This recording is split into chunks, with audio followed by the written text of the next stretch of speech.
welcome back to Global Payfest 25. This is our 24-hour journey around the world, exploring the complexities and unique challenges of global payroll. I'm Natalie Lloyd, and I'm absolutely delighted to continue our event with our focus on the United Arab Emirates. As we know, multinational organisations are continuing to expand their presence in the Middle East.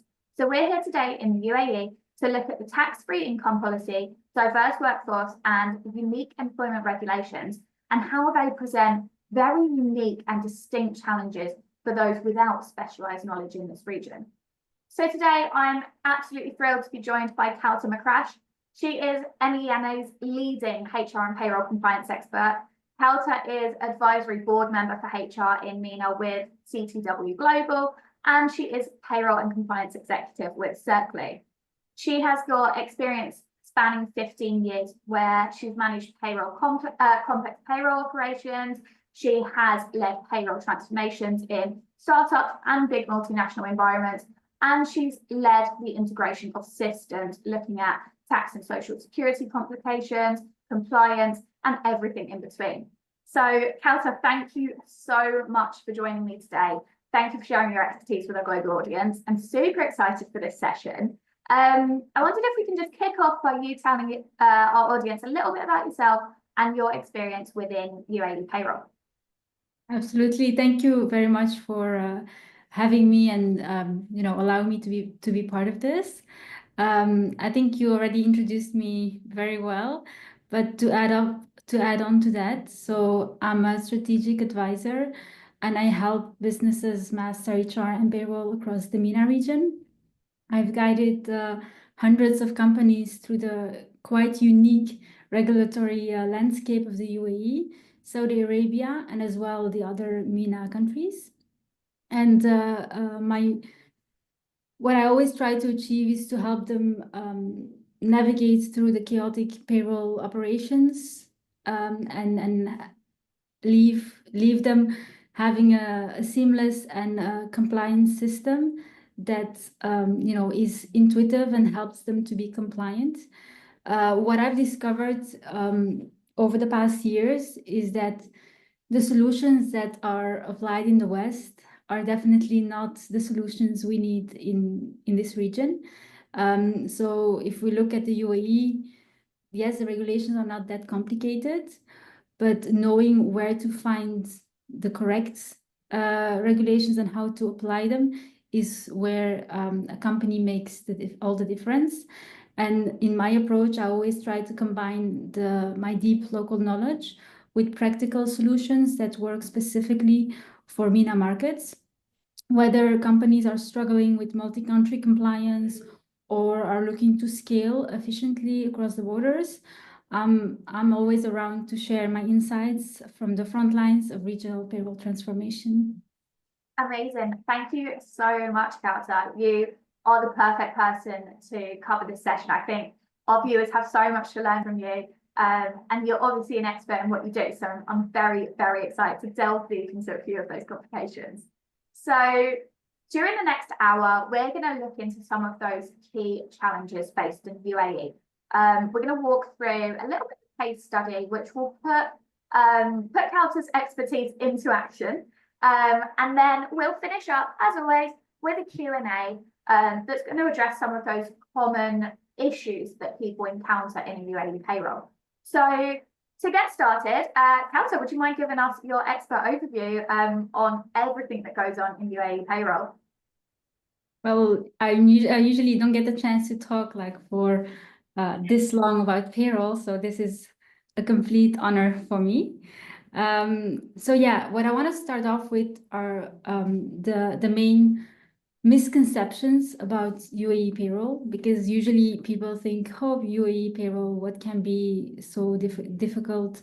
They think it's tax-free paradise. And so the assumption is there that payroll has to be simple. But as many of us have discovered that, it's not that the surface level simplicity often hides many layers of regulatory complexity that can trip up even experienced HR teams. So that's why I want to really start with addressing the biggest misconceptions that I see. And the UAE doesn't have a single set of labor rules that apply everywhere. So it all depends on where the business is operating. So we have multiple free zones, we have mainland. And so depending on where you are operating from, there are different regulations than for mainland companies. So for example, you cannot give employees less than what is covered in the federal labor law, but you can have your own rules that is more extensive than the federal labor law. Like, for example, there are some nuances like using working days instead of calendar days. People coming from the West, it's very new and strange because we always everything is referred to as under working days. If you are the IFC entity, then you offer employee savings schemes instead of the gratuity end of service package. So if you are new to the UAE market, you will quickly see that there are a lot of unfamiliar acronyms. So it's important to also understand them. We start with MORE, Ministry of HR and Human Resources, HR of Human Resources and Emiratization. And there is where the federal law falls under. It's the regulatory body actually that oversees employment relationships. Then the second one is WPS. It causes a lot of stress with many business owners. It stands for Wage Protection System. It's an electronic salary transfer system overseen by the Central Bank of the UAE and the Ministry of HR and Emiratization. I'll be referring to it as MORE, assuming you will remember. Then you have TIUS. It refers to the DIFC Employee Workplace Savings Plan, and that is replacing the traditional end of service gratuity in the DIFC. Slowly, you see other mainland entities that are adopting it as an extra legal benefit. So it's not mandatory, but certain companies started to offer this to their employees as well. Then you have GPSSA, that's the General Pension Authority, Pension and Social Security Authority, when you hire UAE nationals.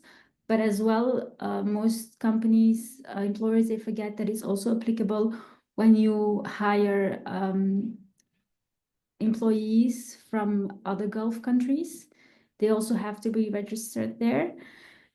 And then the authority for Abu Dhabi is called Abu Dhabi Pension Fund, and we use the acronym ADPF. We have two more. NAFIS. NAFIS is a national program supporting Emiratization efforts. So private companies on mainland they have quotas. They need to hire a certain number of nationals. Otherwise, they will get fines or they will get blocked for issuing new work permits.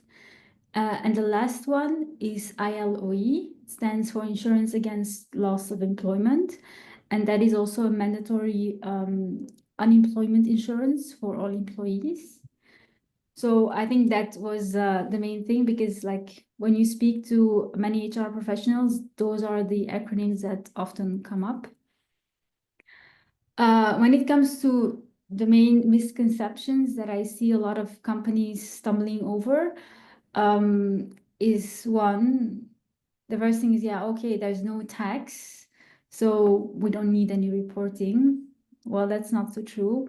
And second, it's, yeah, wage protection system, so WPS is optional. Still, I have a lot of my customers that don't know that they have to register and pay the salaries through the wage protection system, and they have been doing so for months. So yeah, this is still something that happens way too often. And it's not that companies don't want to comply, it's that they just don't know about it. So WPS is mandatory for mainland as well as for 3 free zones, JAFZA, DAFZA, and the MCC. And then, yeah, like I mentioned earlier, free zones don't follow the same rules as mainland companies. So every free zone has its own set of rules. And then a big one is, so we have different residency statuses. And so Golden Visa is one of them. And one of the biggest misconceptions with employers, they assume that because they hire an employee under Golden Visa, that by default, they don't need to issue a work permit or they don't have to pay them through WPS. And that's really wrong. Like you have to, Golden Visa holders are, it's really purely the resident status. So everybody who works somewhere and from the moment they enter the office, they have to have a work permit. Regardless whether you are a Golden Visa holder or a Blue Visa holder, the work permit needs to be issued regardless. So for mainland entities, you hire someone with a Golden Visa, you apply for the work permit, but as well you pay the salary still through WPS. It's only the free zone entities like the MCC where the Golden Visa holders still have a work permit, but don't need to be paid through WPS. So that's why I say, like, depending on where your business is set up, the rules are different. And it's important to know what exactly is different because it will define whether you are compliant or not. Then, yeah, for the WPS salary transfer, yeah, so you have a threshold. So even if you don't pay a Golden Visa holder through WPS, you might be still safe because you haven't met the threshold. But still, I always recommend make sure you do it the right way from the beginning because you never know when you're going to have to exclude for whatever reason someone from WPS, and you wouldn't want to be in trouble at that point.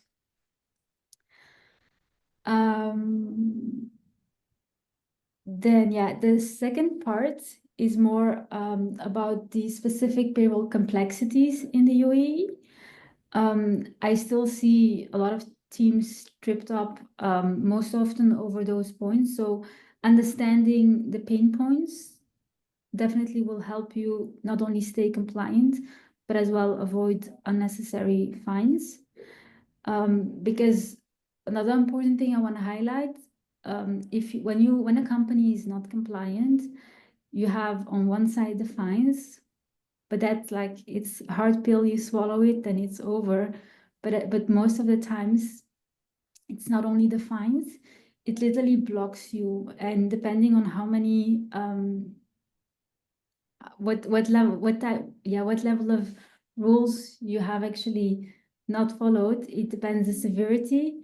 You can even they can even block your business activity. So you won't be able to renew your trade license, which means you won't be able to operate. So it's really important to understand the rules and make sure that you are as prepared as possible. So yeah, WPS, I keep on highlighting a lot on that because every UAE mainland company has to pay through WPS. There's no exception. And so any delays or discrepancies of the payment trigger automatically an alert with More. And so when you have repeated issues, it actually can lock your labor file. So what it means is that you are no longer able to issue new work permits or even renew existing work permits. So and then there are a lot of it's like a domino effect. So it's important just to understand that the salary payments through WPS are monitored by central bank, and it's integrated with banking oversights, It adds also another layer of scrutiny to your payroll process. So I would say, like, don't even try to jeopardize and take the risk of not paying it through WPS. You have a few exceptions when you have new hires. You have 30 days within the 30 days of them joining the company. You have time to have everything set up, because in the UAE, most companies do not start the work permit process and the visa process before employees join. So because they do it after they join, it takes some time, and to open a bank account, the employees need to have already their Emirates ID. So that's why there's this 30 days of grace period. But other than that, again, just get it out and make sure it's all set on time. So they check as well that you pay on time, and then you pay the full salary. Important to take away is that you have to at least pay 90% of the full salary of every employee, and anything that is less, that's the time you're being flagged. Yeah, and yeah. When you have any employees taking unpaid leave, or sabbatical, or extending their maternity leave, you have to also include it in the WPS file. You include the team member, and then you mention why they have the reason for no pay, so that you won't be asked later on to justify that there hasn't been a payment, or to avoid any false alerts. Yeah, WPS, I think this is the main thing. The second biggest area where companies struggle most of the time is the end of service gratuity calculations. So in the UAE, these are based on basic salary only, not the total package. And by law, we have to split the full salary over basic salary, housing, and transportation. There still are many companies that decide to pay out only the basic salary. Just keep in mind that when you do that, this has an impact on your gratuity projection. The payout will be higher. Also, because at the moment employees accrue it, and companies pay it out only at the end. But if you get these calculations obviously wrong, it affects your financial liabilities, and it's just something you don't want to compromise. With gratuity, it's knowing, okay, based on what do I make my calculation, but secondly, how do I prorate? Because usually somebody leaves in mid of the month, so by law, we consider for the monthly calculation 30-day. That's the fixed rule. You can obviously give more as long as it's not less. And what I also see is that within one company, there is a lot of inconsistency. For example, when finance prepares the end of service calculation, they have their own set of rules, and then HR uses a different calculation method. So they work in silos and using each their own spreadsheets. And then depending on which department calculates your end of service, you might have a better payout. So this inconsistency leads to non-compliant, and obviously as well some potential employee grievances. So it's always better to apply a proper accrual report. And I also recommend to, even though you pay it out only when it's due, to have already like a dedicated account where like as a company, you use it as a deposit where you pay out the month as the employees accrue it, to make sure that these funds are allocated and set for when it is needed. Also, having a proper gratuity accrual report is super crucial, because from a finance point of view, you need to be able to project the end of the US year on year, and make sure again that you can pay them out whenever needed. So it's based on the basic salary, and just important nuance, when you pay it out, you do your calculation based on the latest basic salary. Because that's also a mistake that I see happening too often.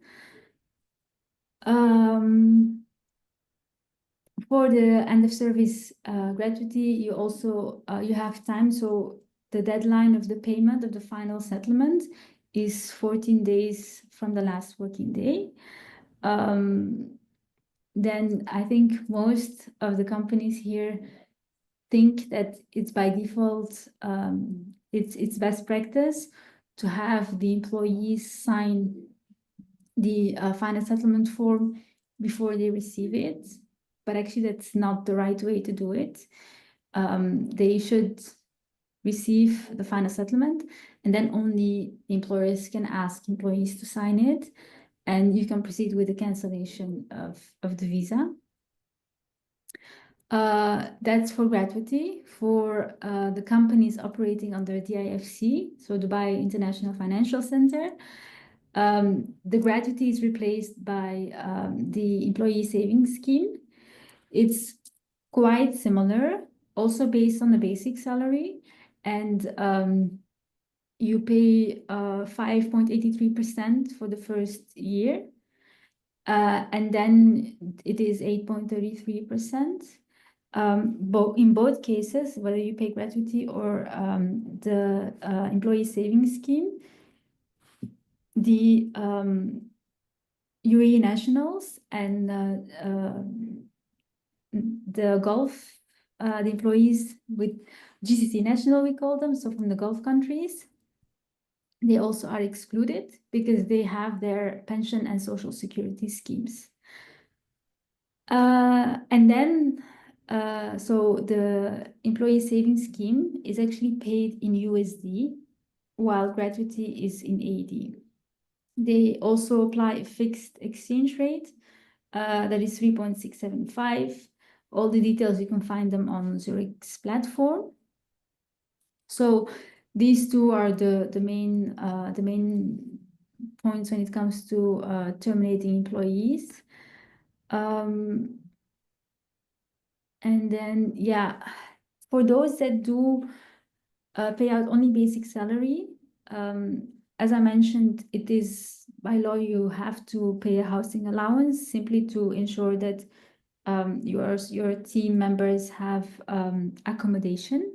So if you still do it as a lump sum, then it needs to just be clearly specified in the employment contract that the total salary, the basic salary, includes as well housing, just to make sure you cover yourself. So yeah,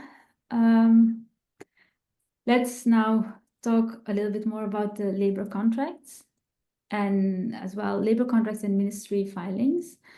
So here in the UAE, you have a employment contract that uses the template of the company, the hiring company, but then there are also standard labor contracts from MORE, Ministry of HR and Emiratization, that is actually mandatory. So regardless if you have your own contract, the government contract, the MORE one, has to be always signed and submitted. And that comes in English and in Arabic. And then finally, there's also a lot of confusion around the visa types versus work permit status. So as I mentioned earlier, anybody with golden or blue visa still needs a work permit because it's specifically tied to your company. to be legally employed by you. And if ever you get a labor inspection, so they will ask by default the work permits for all the labor cards of for all the people that are in the office. So yeah, then there are also some quite some updates over the last 6 months. One of the most important ones, my opinion, is the work models. So we see a trend that work models are being more and more flexible here, which is really great news for businesses and employees. The only downside is that the permit systems is still didn't catch up on the different work models yet, but I'm sure that will come. So from now employers can hire legally, I mean officially, 6 different work models. We start off by the standard ones: full-time, part-time, temporary, and then with temporary you actually can have somebody work fewer hours or a couple of days to actually complete a specific project. And the contract also ends when you hire temporary, for temporary work permits, the contract by default ends when the project is completed. Then you have flexible work, where hours or days depend on the operational needs of a business. And then the remote work that is more and more hyping is where, you know, tasks are completed fully or partially outside the workplace. And then you have job sharing, where 2 or more employees can share the same responsibilities for one role. So, and that is more aligned to part-time work regulations. In the recent labor law, the payouts are, and the payout and the calculation rules are clearly specified for part-timers. That was like before missing, so that was really great to see. And one important note about the contracts is that if a fixed term contract expires, it isn't formally renewed by the employer or the employee, the agreement automatically is being renewed on the same terms and conditions. So if you have a temporary one for a fixed term for 2 years, and you both are continuing as business as usual, it by default extends for another 2 years. Yeah, so over the last 2 years, we've seen companies employing really a mix of team members. So it can be contractors, employee of records, we call EOR. It can be direct hires, the classic ones. They can work from different MENA countries.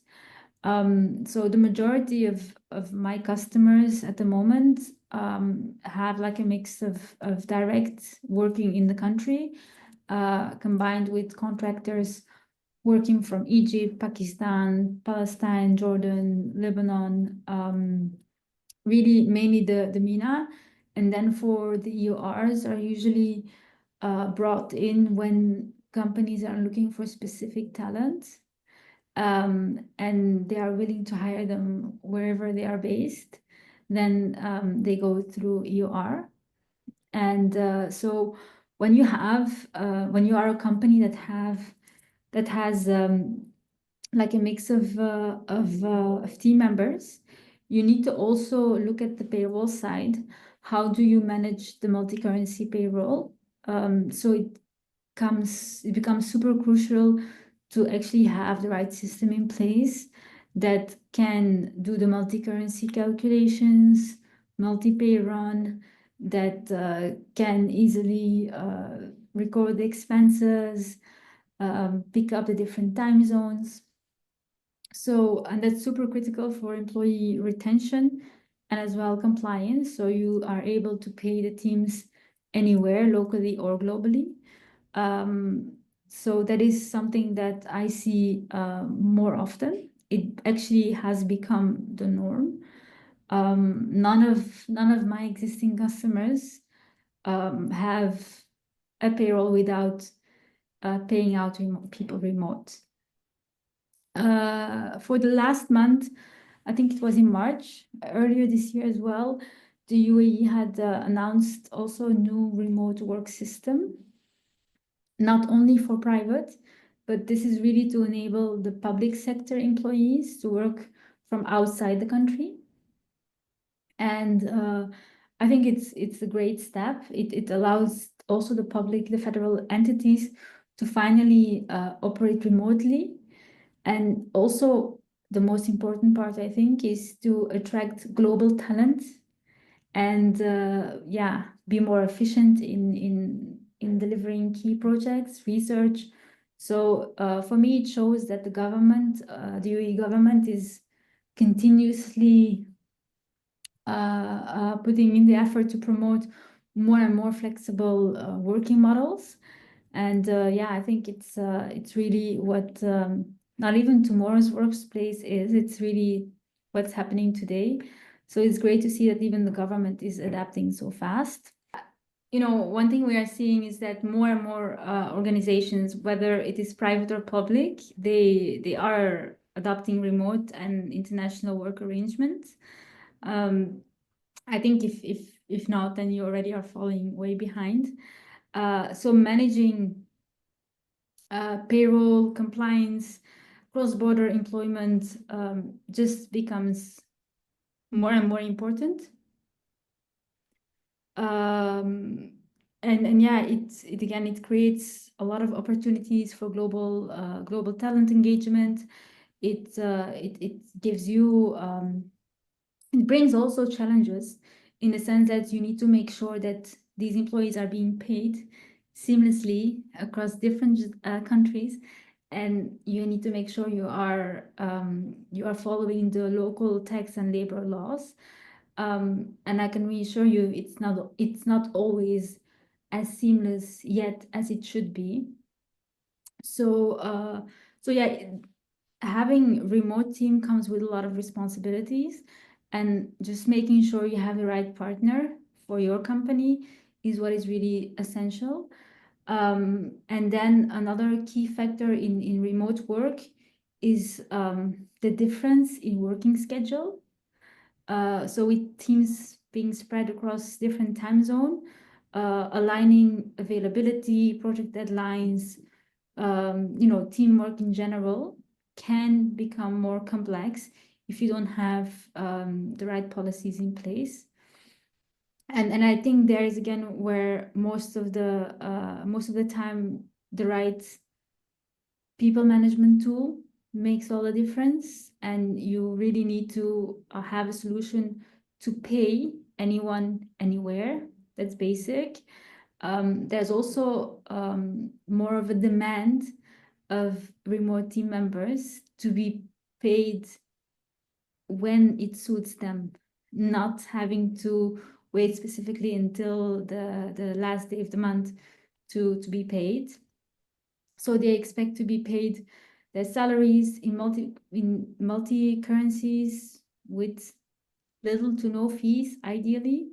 Being able to create custom leave time off policies that are adjusted to the different countries, takes into account the local holidays, the public holidays, and also the cultural norms. For example, in the UAE and other GCC Gulf countries, they have different operating hours during Ramadan.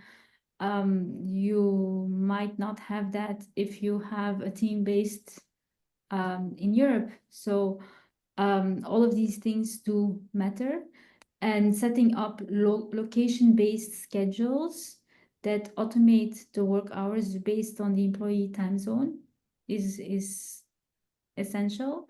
And then only you can ensure that you have the compliance processes in place for local labor laws and tax.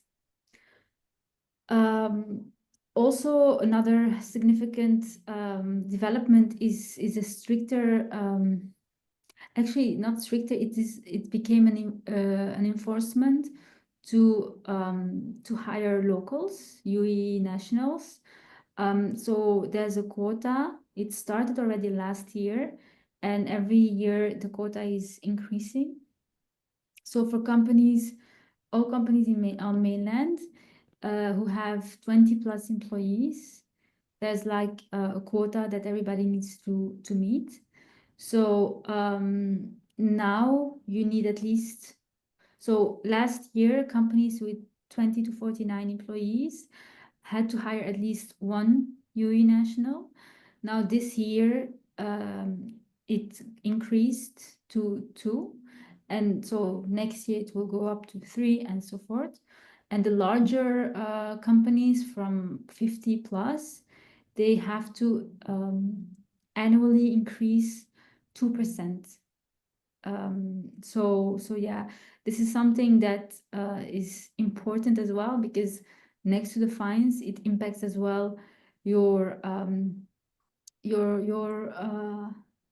eligibility to apply for work permits, renew permits, if you hire, you fill in positions, but they don't, like they call it fake hires, then you're also being flagged. There are a lot of checks. That's why they have launched the Nafis program.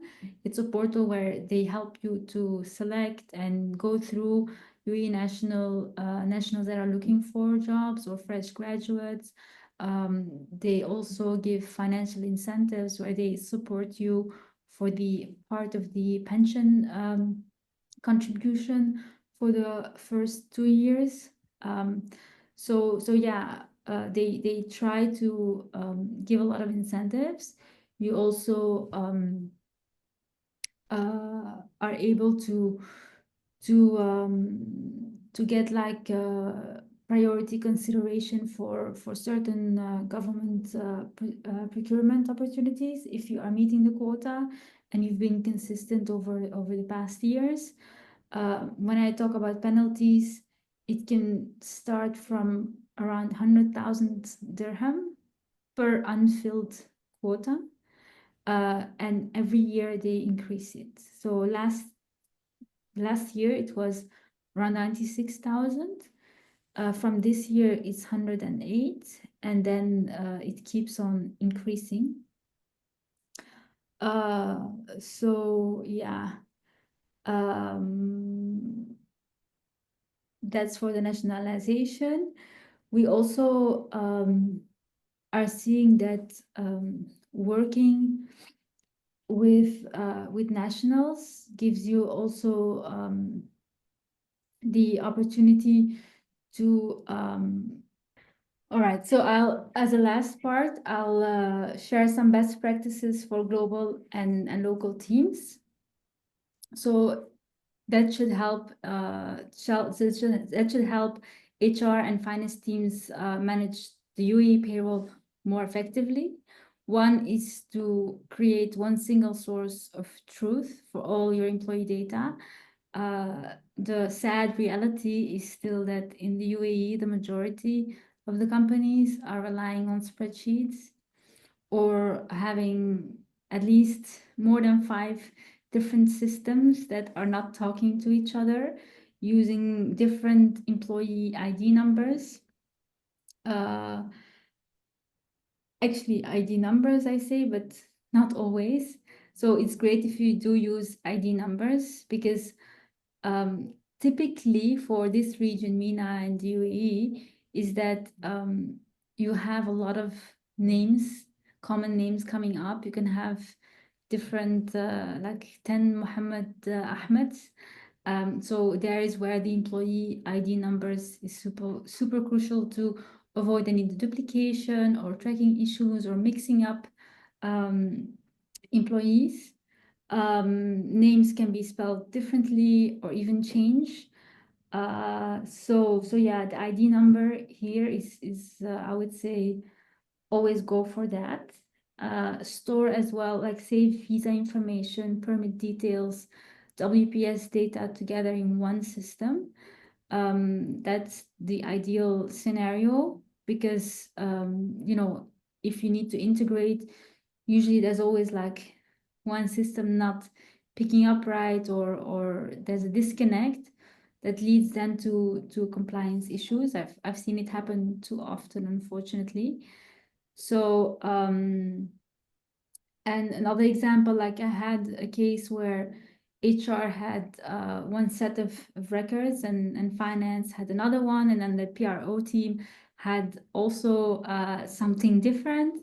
And when that happens, it's like it's mistakes are just inevitable. So wherever you can and you want to set up, make sure you have one unified system where everyone works for the same data, because that's really important to get the payroll right. No matter what system you will use, if you don't have the foundation right, it will just create disasters. Validate, secondly, is validate payroll files before every cycle. So checking that the WPS file matches the actual headcount. Are there any duplicates of IBANs? Because like WPS will not actually process a file if there is a duplicate in IBAN, a duplicate of phone number, or any missing Ministry of Labor ID numbers. So those are all red flags that something's wrong and needs to be looked into. And you want to always do it a couple days before the pay date, simply to make sure that you can validate everything and avoid having any late payments.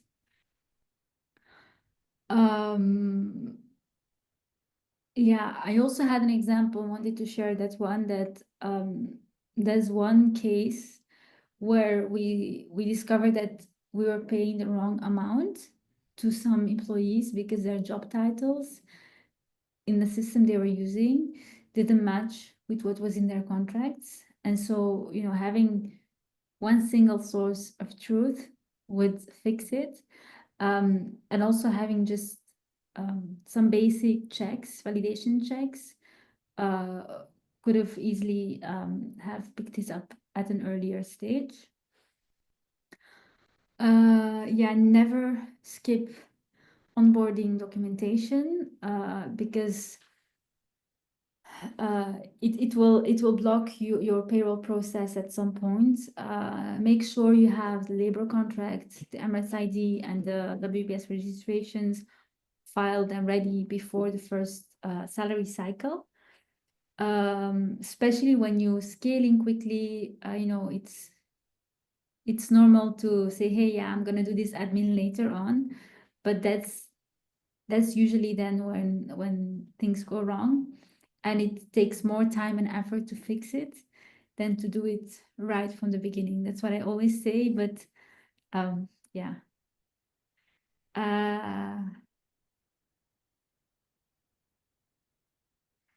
And then the fourth, I would say, use your relationships with the banks wisely. Like, you know, when you make payments here, you know,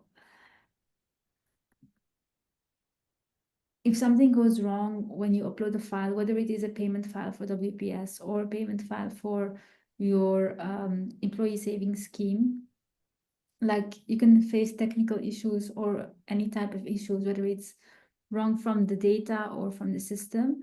When you have good relationships with the bank, you can get things sorted quickly, and make sure that you know you have an account manager, relationship manager that can help you to escalate payments, or to really get rid of all the headache. You can work with partners like Cercli, who actually manage as well the salary disbursement, so that you know at least that pain is taken away from you. If not Cercli, there are a lot of others as well, but I would really recommend this type of solution if you know as a company I'm focusing too much on my business growth. I don't have time to do all the admin and make sure the onboarding documents and so forth are being and the data is being tracked correctly and in one single source of truth. Then I would say fine, but consider finding a partner who can do that for you, because you wouldn't want to have to spend any extra money on fines or being blocked at hiring because one or two, three things have been missed.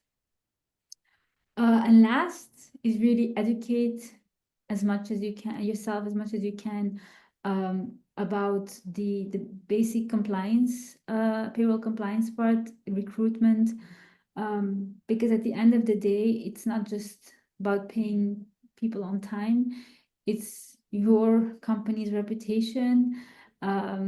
It's how you make your employees feel, and they pick up very quickly when things are not under control. And I think nowadays, with all the different systems being linked to each other, the Ministry of Human Resources also quickly can pick up those that are inconsistent or do not know yet what the rules are and are not following the rules as they should.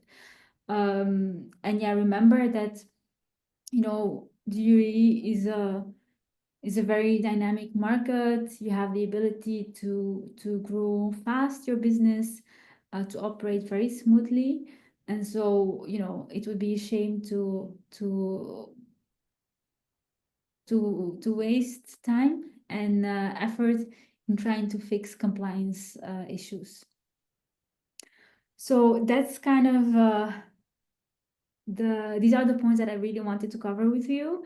And of course, if you have any more questions, there's a Q&A section later, and I'm happy to answer any question now or connect with you later afterwards on LinkedIn. Amazing. Thank you so much, Kaoutar. There is so much in there to break down. And I think, people that are watching this, myself included, there's so many little kind of nuances that are really, really specific to payroll in the UAE. And something that I think probably everyone watching will have experienced or will experience in their careers moving forward is that rise in the remote working and companies having to pay people across different jurisdictions. I can never say jurisdictions. Paying people in different places. And that there's heaps of different legislations to understand and to make sure that you're getting it right, to make sure that people in those places get paid and that you're avoiding those massive fines that can come along if you're not doing things correctly. So hopefully all 24 of these sessions will help viewers to kind of break down those legislations in all those different regions, and kind of take control of that massive growth in remote working nowadays. So thank you so much. Do you know what? I would do the Q&A now. I've got so many questions. But we will do the quick case study, and then we'll go to a couple of questions as well. So bear with me one moment. I'm going to get the case study up on the screen so everyone can see it.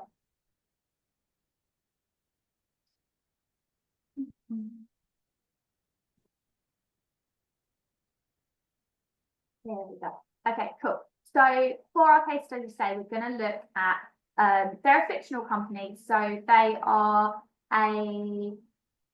like a tech company. They've opened an R&D hub in Dubai. They've got 18 employees.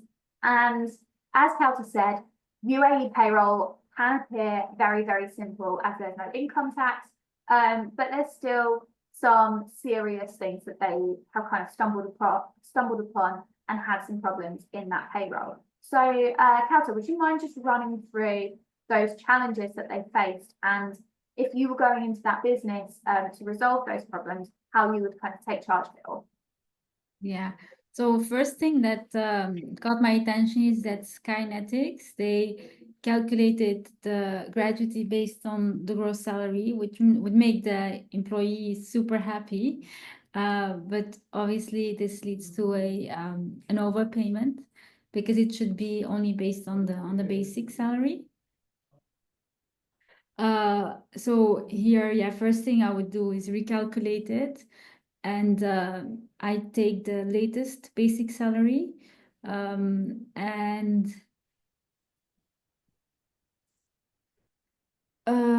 implement. I mean, I assume since they took it based on gross, either they don't have a system in place or they're using a spreadsheet, but whatever the case is, the rule is not set up properly.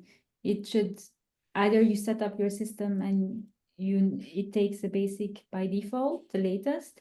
If you work on a spreadsheet, then to create my formula that it takes, that I fill in the details that are required, which is only the basic salary, so that it does the calculation right and avoid it to happen again in the future. But of course, ideally is number one solution would be have a payroll system. Next is also make sure there are audits, whether it is quarterly, monthly, to pick up on the gratuity calculations, make sure it is compliant. And yeah, the check as well. I didn't mention anything about the timeline, but I think important as well to make sure that they pay the gratuity out within 14 days. And if it is WPS, then the last payment should go through WPS and mark it not as salary, but as EOS. So that WPS will know that there's no future payments required anymore because it's the end of service calculation. So I think the next problem they were facing was with their like no labor contract upload. So they weren't uploading to the, how do I call it? More? WPS. Oh, sorry. They weren't uploading their documents, which obviously was bringing quite a lot of compliance risks as well. Is there anything you would recommend they could do a little bit better in that situation? Yeah, I mean, I would start off with a payroll calendar that includes as well the deadline for WPS, to make sure that we're not being flagged anymore. Also assign it, make somebody accountable for the WPS submission. Again, if there's no system, make sure there is like an automated reminder a couple days before the deadline. And have also a backup, because like assigning someone, but then there's no continuity. So making sure that, these three things are in place. Another thing they've missed in this case study was the allowances. So they haven't also clearly, they haven't added the split.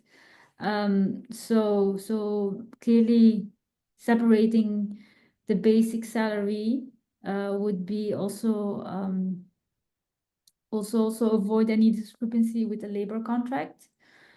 And there they can, again, if they have a system, restructure the payroll system to categorize the different allowances. So the pay elements, basic, housing, and transportation or other. Make sure that the employment offer letters and the contracts show as well, reflect the breakdown. If not, to just add a line saying that it includes housing. Keep master record reconciling contract terms with the actual payroll disbursement. That definitely is something that could help them. And if they still decide to keep the lump sum, then again, make sure that they have calculated the impact of all other payouts. Because we talked about gratuity, but when somebody leaves, you also have to pay out the untaken leave days. by law, it's also on basic. But if you have everything on the basic, if it's a lump sum, your whole payout increases. So it should be a calculated decision. Yeah, and then you know, whether somebody resigns or is being terminated, for whatever the termination reason is, the payout always will have to be there for the gratuity. So even if somebody is, if it's a misconduct, their right to their gratuity remains. Oh, okay, that's interesting. Yeah, before 2021, that wasn't the case. So that came that was changed since the recent law. So yeah, that's a good change for employees to protect them at least. Yeah, definitely. Okay, cool. So I think we've kind of gone through quite a good breakdown of a few of those challenges that they were facing. Now, a lot of these problems do pop up quite often when people are either expanding into the UAE, or even those that have been managing payroll for quite a while, and maybe just don't have their head around all of that legislation yet, where to find it, and what all of those acronyms mean as well. So I think it's super, super important. And I'm sure this is going to pop up time and time again throughout all of today's sessions, is the absolute importance of working with an expert to make sure that you understand all of the legislation, you understand the impact that that can have on your business and your employees if done incorrectly. So many times I've heard people say, well, oh, using an expert is so expensive. And it's like, yeah, well, you know, so are the fines, and the fines are a whole lot more. And you know what they say, you buy cheap, you buy twice. So it's super important to work with a really reputable partner who understands legislation and can actually like communicate with you properly, can break it down for you, can make sure that yes, they can help you on this occasion, but moving forward, you're not gonna have those problems again. So I'm gonna shout it from the rooftops. Like, we've gathered together so many brilliant experts here. Kaoutar, you are absolutely amazing. And I'm sure the wider team at Cercli have so much experience, so much knowledge. And I would suggest that, you know, if you are managing a payroll in this region, reach out to the experts and just ask, because it can work wonders for your business. So how's we going to move on to a quick Q&A now. So we have had so many questions coming in about payrolls in UAE. Now, if I ask them all, our session would probably go on for 2 or 3 hours. So I'm just going to ask a couple, and like I've said before, and like Kaoutar said, if you do have more questions and you do need a bit of an expert opinion, please do connect with Kaoutar on LinkedIn. Please do reach out and ask questions, because I think they're never going to end. And like you said, like from the beginning, people think the payroll is really, really sort of seamless and easy, and you're not going to come across too many problems. But it's when you're suddenly faced with it, it's not just a tax-free paradise. You've suddenly got so much to deal with. So we'll start off with one on some recent upcoming changes. So how should companies prepare for and adapt to the new UAE labour law changes? That's a good question. Proactivity, like they really need to take a proactive approach. I recommend as well, like you said in just earlier, working with the right expert. Like, it's one thing everybody can read the articles, but understanding them and then how you put them in practice are complete different things. So you need to have a team or work with an extended team that really can bridge that gap, can do an analysis between what do we have currently and what are the new requirements, and how can we transition towards the new rules. focusing on contract structures, working hours policies, time off entitlements. I still hear too many people say, yeah, there's employee handbooks and internal policies. Yes, but keep in mind that while you do that, like if you have a system in place where you can, use it for internal communication, because it's super important you have rules. You need to figure out as a company, what does it mean for us? What do we need to do from a company point of view? What do we need to do towards our employees? But the employees, your team, also needs to understand that. And so there are three different parts. One, what is it? What does it mean for me as a company? How do I bridge the gap? And then how do I also keep the transparency and inform my employees? So rather than just looking at it, okay, I need to tick the box and I need to do some admin, you need to really have a forward-thinking approach and look at how can you leverage them. How can you see it as an opportunity to to improve your employee well-being, make sure the company thrives, and you retain your talent, because the market here in the UAE specifically is super competitive when it comes to talent and the market in general. So yeah, I would really say forward thinking and include all your stakeholders. Sure. And one little bit that you mentioned in there is communication with your employees, telling them what those changes mean for them. And this is so important in payroll, like we're seeing so much more of a shift towards automating processes, just some of that work being taken over, for want of a better phrase, by AI. But I find what's so important is that human element of the payroll needs to remain. You need to be able to communicate with people. At the end of the day, like this is their pay. And really that is one of the most important things to those people. So getting it wrong can cause massive implications for them. So if there's changes in the legislation, let your employees know. If something goes wrong with the payroll and it's going to affect their pay, let your employees know. Any problems that pop up, let your employees know.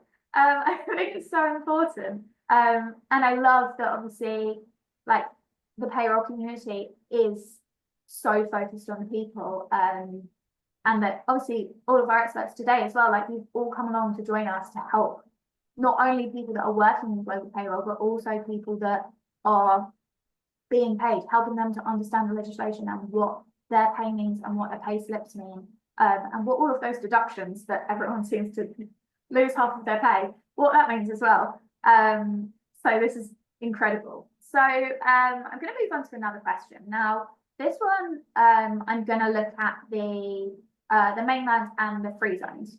So this is a question about how should companies manage payroll across mainland UAE and free zones like DIFC and ADGM. So you need to process them independently, because they are under the people you're going to pay out, your team, are having a different contracting entity, and so mainland will have a different payment method, meaning it will go through WPS, whereas if you are under DIFC or ADGM, you will be able to pay the salaries through bank transfer, local bank transfer. So you'll have anyways 2 different bank files. And there's where again your HRMS system, the platform you choose, needs to really meet your requirements, need to handle what you as a company need. If you have multi payroll, entities, you need to make sure that, I don't want to name names, but if you go for a system from the West, it will not have a payment method WPS, because it's specific, it's regional, it's specific for a region. It's specific, it's different. The format is different for UAE than it will be for Saudi, or if you would go to Qatar. So you really need to have this local touch if you want to really benefit from an HRMS system. So definitely per entity have an HRMS system because you need to do it as a separate payroll entity. You cannot pay them under, they have their own multiple rules. For example, the IFC, you'll be able to pay out in different currencies, but the mainland that goes through WPS will have to be in AED. Will have to go to a UAE bank account. You cannot pay WPS through WPS to a bank account outside the UAE. If you are in one of the free zones, you can agree in the contract that you pay out in different currency, and you can pay out outside the country. That's allowed. Super. So some very clear differences there. Yeah. So sorry. No, so really having like a system that has these controls embedded, and make sure that your bank file, your payment file, is in line with the regulations from your entity. That's like the perfect scenario, I would say, because otherwise mistakes can happen and will happen. 100%. So we are very, very short on time. I do want to ask one more question. I think this one's quite important, especially for viewers around the world to understand,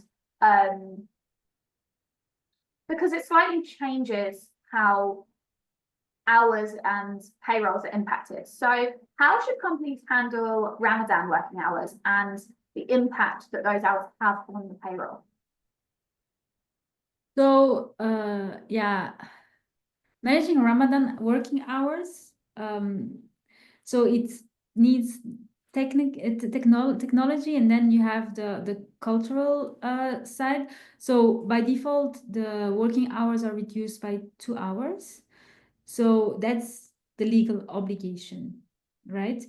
And then from a payroll perspective, you can configure a Ramadan schedule, but the best practice is that these hours are not being tracked by most companies because it doesn't impact the payout. It's the same. Unless you have a TNA, you have clock in, clock out system. That's where you'll have to set up you have to reconfigure the working schedule. But and then for hourly workers, of course, they need to track they need to adjust the rate calculations.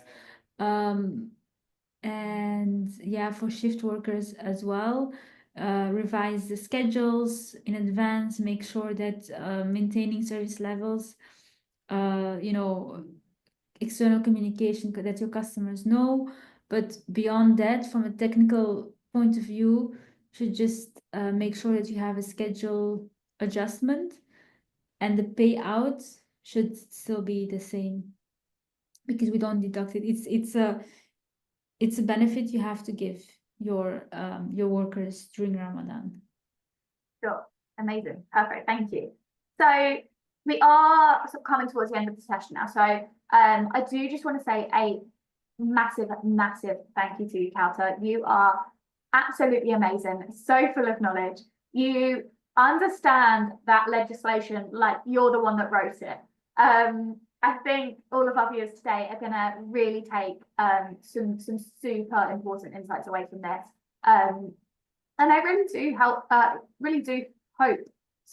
it helps people to build a little bit more confidence when they are either expanding into the UAE or they're managing payroll operations, and also gives you that bit of sort of a more comfortable feeling that reaching out to an expert is what you should be doing if you have questions. Don't try and understand the legislation yourself.